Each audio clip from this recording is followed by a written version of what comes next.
Hello and welcome to this week's Conservative Progress Digital Media Review with me, Jason Mackenzie, and two guests this week, both from the Conservative Progress team, Jack Rydeheard and Alan O'Kelly.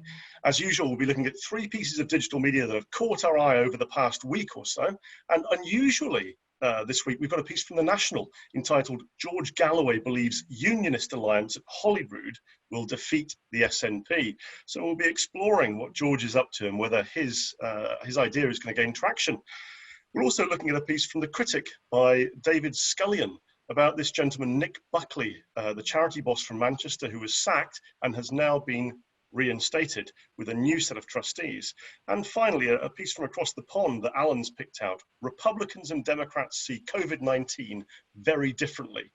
Is that making people sick? And that's from 538, the blog and organization best associated with Nate Silver. So without further ado, let's come to you, Alan. What's happening on the far side of the Atlantic? This is quite a lengthy piece, but what's the essence of it?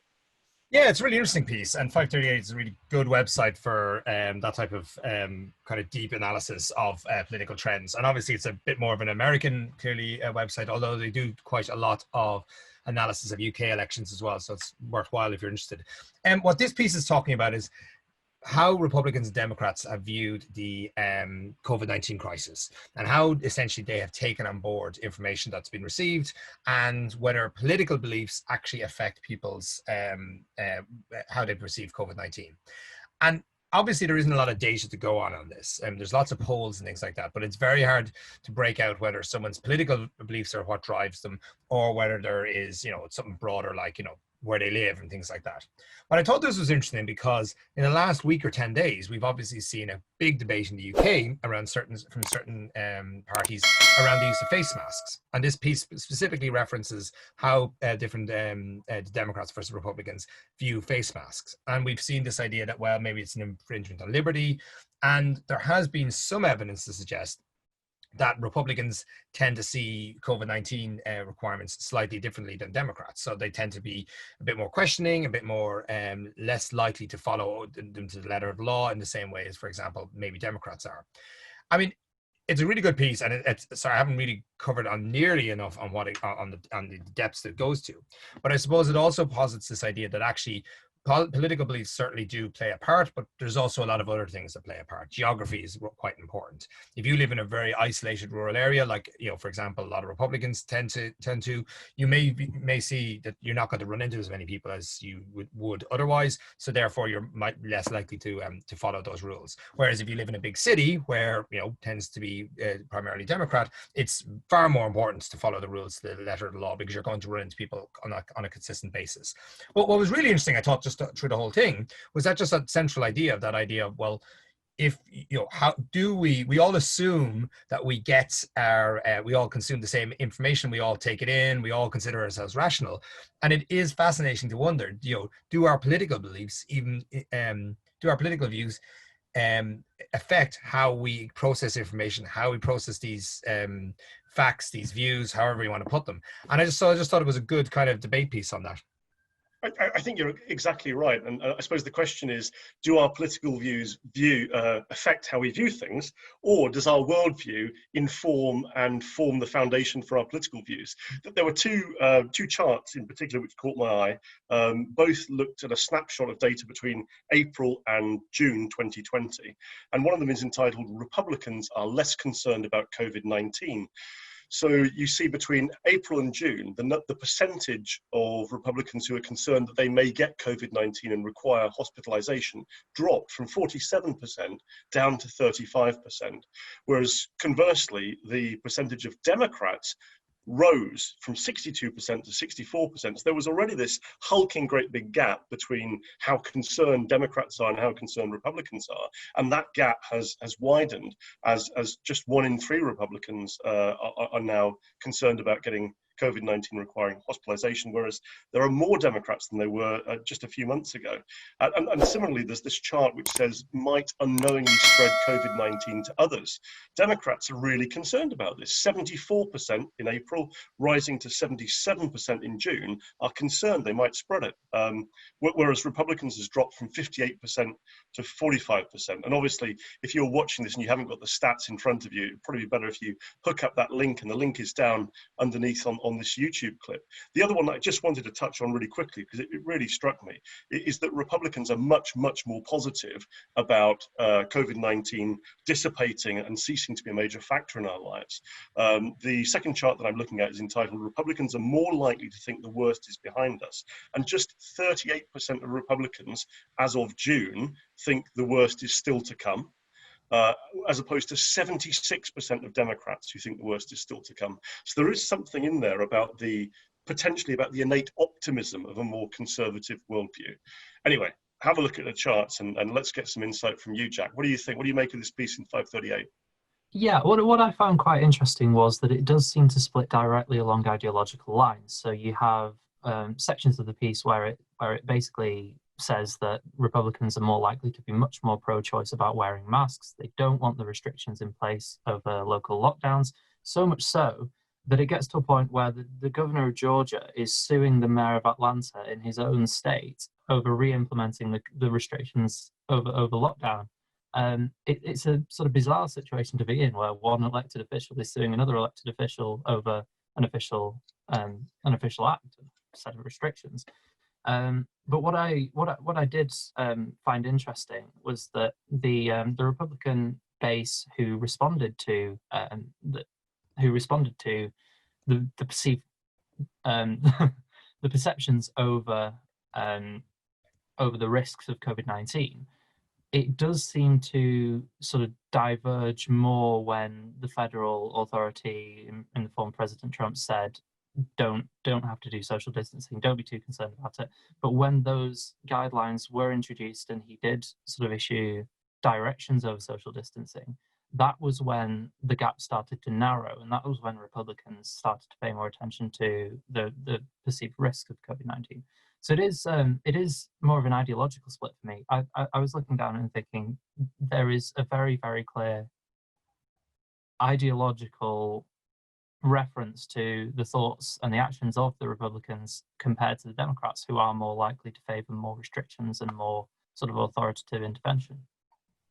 I think it just underscores this notion that a conservative mindset, broadly speaking, wants less government interference, and a democratic mindset or leftist mindset wants more government support. So which we would potentially phrase or couch as greater intervention. And I can see Alan furrowing his brow slightly at me there, which might mean that he wants to jump in. Alan? Yeah, no, I agree. I agree with that. I did have to say, and this is just as an aside, I did find some of the arguments that wearing a mask is anti-libertarian to be a bit odd, given that, like, the whole point, for example, of libertarianism is you can exercise your rights as long as it doesn't affect other people. And wearing a mask does appear to limit the spread of COVID-19, and that does affect other people. And I often think we have to be careful where we're in the middle of a pandemic that's killing people. Like, we have to balance what's our political beliefs with also the with kind of the broader need to kind of stamp out this disease. And I think sometimes we picked the wrong targets. I mean, there's way not enough focus on the huge powers that were handed over around lockdown to the police and others with not significant amount of oversight. And we saw what went on at different times throughout that. Rather than kind of focusing on this. And I think it sometimes feels like we're kind of picking an argument about the wrong things. Like face masks seems like to me a relatively small thing to be asked to do in the context of all the other things that have already happened. And if you're a conservative, you probably should be as worried about the huge intervention into the economy that's happened in the last 6 months or 3 months as anything else. You don't sound unreasonable on that to me, Alan. You'll be pleased to hear. Right, we're going to crack on. Second piece. Second piece is the piece I chose from The Critic. The Critic is a relatively new magazine and a beautifully designed and excellently written website. This article by David Scullion picks up on the story of Nick Buckley. So Nick Buckley, as I said in the intro, is a charity boss. He was the founder, is the founder of the Mancunian Way, and he wrote a blog which cost him his job. He got sacked, and then he subsequently got reinstated. And for me, it was just really interesting looking back over the story about how it happened. And one of the things I wanted to draw out from this, and I bang on about free speech a lot, because I think free speech is under attack. And I think free speech is really important. I think it's a democratic right that we all should embrace. And we should embrace it when people express views that we disagree with as well, because that's foundational to democracy and to civilization. But Nick Buckley wrote a blog which referred to Black Lives Matter, not the phrase, which he agrees with absolutely, not the movement, which by and large it seems like he's got no beef with, but the organization. And he called the organization, quote, postmodern neo-Marxists who are calling for the destruction of Western democracy and our way of life. So the Board of Trustees removed him after a petition, which gathered 400 and something signatures. And then Toby Young's Free Speech Union got on his side, and they appointed a lawyer who did some pro bono work. And what happened subsequently was all of the trustees have resigned, a new bunch of trustees have come in place, and this man, who might have been completely cancelled by this incident and sort of thrown out into the wilderness as being a racist or as being a bigot in some way, has now been restored. And his point is, you know, he spent the last 9 years of his life funding it out of his own redundancy money for the first 2 years, helping young people in Manchester get off drugs and get out of lives of crime. And he was almost completely cancelled for saying something which, whether you agree with it or not, was perfectly within his right to say, because it was neither hateful, nor was it inciting violence, nor was it inciting any form of enmity. So I'm delighted. I'm delighted for Nick Buckley. I'm delighted for Toby Young, who was almost cancelled completely himself. And I'm delighted for the Free Speech Union standing up for people's rights. Rant over. What do you think, Jack? Yeah, I just, first of all, I'm from Manchester, so Nick Buckley is a name that I did recognise right from the start, and the work that he's done as a result of his charity is excellent. It's really had an impact here. So just like to start off with that first of all. Nobody in principle disagrees with the premise of Black Lives Matter, and of course they matter. That's a given, as far as anyone sort of sane is probably concerned. But you've got to look at the political movement and the political manifesto that the organisation that's given itself the name Black Lives Matter puts out. And this is widely available online. I took a look down at Twitter before this recording. There are numerous tweets and references to referring to black people as comrades, defund the police as a principle, more principles supporting and hijacking strikes that are going on, like the Max Strike protests in America, abolition of prisons, abolishing capitalism in favour of communism, defunding the Prevent anti-terror campaign, tweeting Free Palestine on numerous occasions, and backing up opposition to the annexation campaign of the Israeli government, which is very controversial and very arguably, and in my opinion, wrong. That doesn't mean that Black Lives Matter as an organisation have to have those principles. They don't have to hijack that. Their purpose is to promote the cause that they are representative of. And to me, for them to jump on what is quite a modern left-wing political bandwagon is not really appropriate for the cause that they're trying to promote, in my view. So I absolutely support the cause, but I don't think the organisation is representing it in the way that it should be. Well, I think you're not only forensically spot on, and your calm analysis is utterly persuasive, but I'm delighted by the way you said that so succinctly, which I appear to be failing to do today. Alan, stop laughing at me and tell me what you think.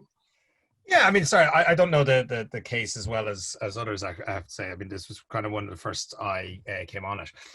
I think, yeah, I agree with you what you said at the start. Like, it's right to I think, cancel culture is a bad idea. Going after people's livelihoods is a bad idea. People are, as a rule, should be allowed to say what they want, as long as it's not, as you said, not inspiring, fear or it's not fear, but hatred or violence. I think you're absolutely right again that there's very, very big differences between what an organization and a movement, and I think that it's quite important to kind of to separate those type of things out. I suppose my only point, and it's not really related to Mr. Buckley actually, but it is something I think we need to think about, and it is a debate that we need to kind of handle better, is how do we, like, and I think we've talked about this before, but this idea that there's free speech and consequence free speech. And again, emphasize, I am not talking about this particular case, but I think there's this kind of sense of, like, so for example, you see a lot of people now on the conservative side on Twitter saying things like, oh, I'm only here to wind up the lefties. Why? Like, and we're seeing a coarsening of the political debate because people no longer feel like that they have any responsibility about what they say. And I think there's this really important point, and I agree with you 100% on free speech, Jason, but I think one of the things we need to be better at is recognizing that with rights come responsibilities. And the right to free speech should be married with the responsibility of, not saying every offensive thing that comes into your head. And again, can't emphasize enough, I'm not talking about this Buckley case in particular or at all. But I think in general, we're seeing the sense that, like, it's almost all right to say whatever I want. And if you call me out on it, you oppose free speech. I think it's okay for us as a conservative movement, or however you put it, to say, well, actually, maybe we can be better at how we engage with other parties. Maybe we can be better at how we discuss our ideas, and we don't need to get into mudslinging. And I know other sides do it, but sinking to their level doesn't make it a good thing. And I think this is going to be this ongoing debate. I love that we keep talking about it because I think it's really, really important, and it's something I'd love to see CP talking about a bit more in the future. Is how do we lift the level of debate rather than getting into a back and forth or having this thing of people going, people feeling that they can no longer speak aloud. I wanted to segue. So sadly, I agree with all of that as well. Very measured and balanced and thoughtful as usual. But I don't know if you caught this. Jess Phillips put out a series of tweets this morning. We're recording this Thursday evening. Because there are these fake Guardian headlines which are parody or satire, and there had been one which said, whilst some around her were losing their heads, Shamima Begum kept hers. She would make a fine Labour MP. Jess Phillips. Now, clearly, Jess Phillips didn't write an op-ed with that headline.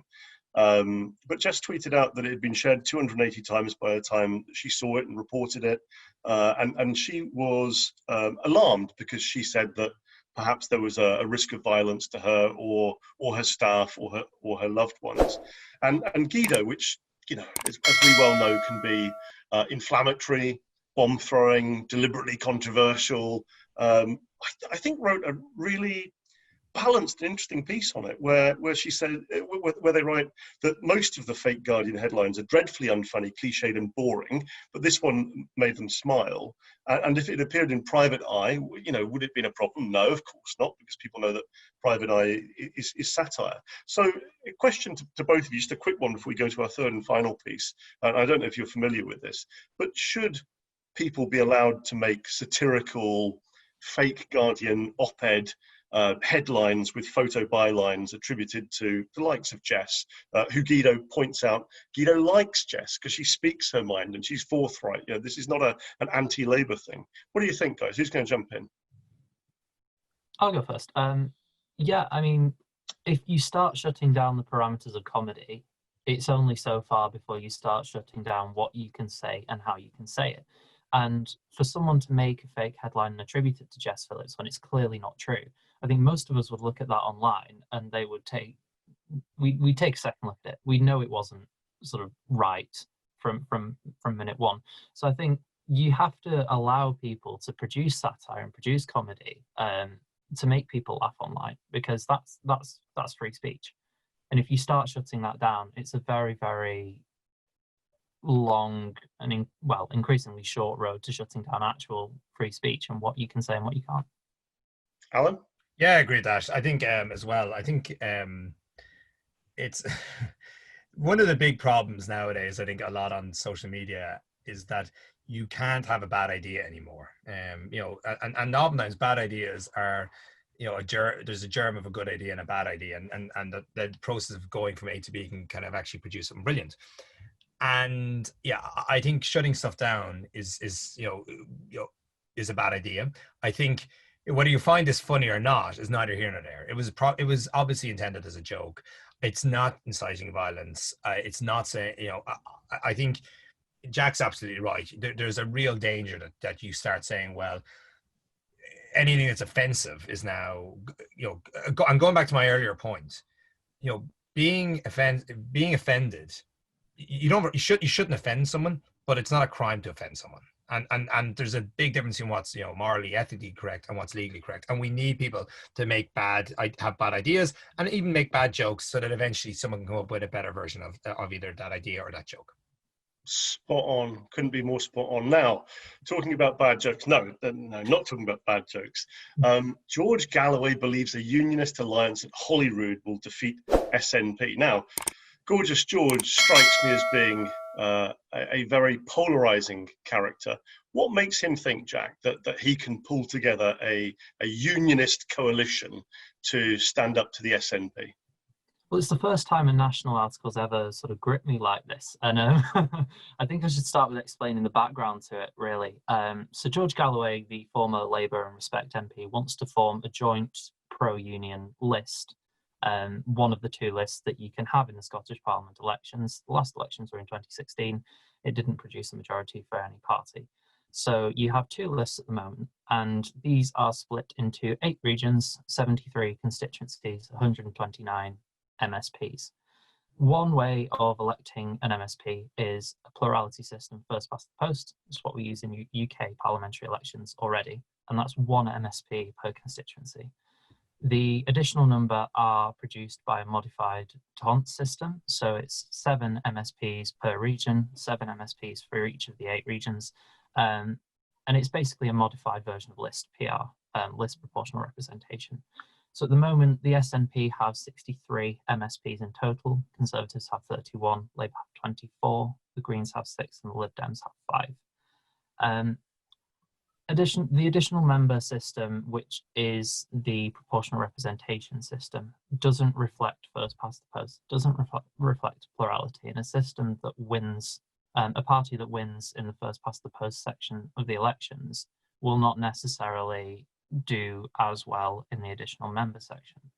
So what Galloway's project is, it's to team up the pro-unity parties and the candidates on the proportional list system to get a higher number of pro-union MSPs elected to prevent a second referendum coming to fruition in Scotland. His project is called the Alliance for Unity, and it was set up to combat the Independence for Scotland Unity project, which is a similar project, but pro-independence. So it's very interesting to me that George Galloway is going to be the one fronting this. I don't know about you two, but he doesn't strike me as the ultimate unity candidate, and his positions over the years in politics, moving from Labour to Respect and being incredibly outspoken on the world's issues, not necessarily to our audience's taste, but I don't know what you think. He doesn't strike me as the sort of person who should be fronting this sort of thing, and it might damage the project before it even gets started. I rather suspect you're right. Mr. O'Kelly, what do you think? Yeah, so a couple of things. I think this project, it'll be interesting to see if it gets off the ground. A couple of things. One is, I think people sometimes get awfully wrapped up in these kind of too cute by half type of strategies, rather than focusing on the key thing, which is winning the most votes.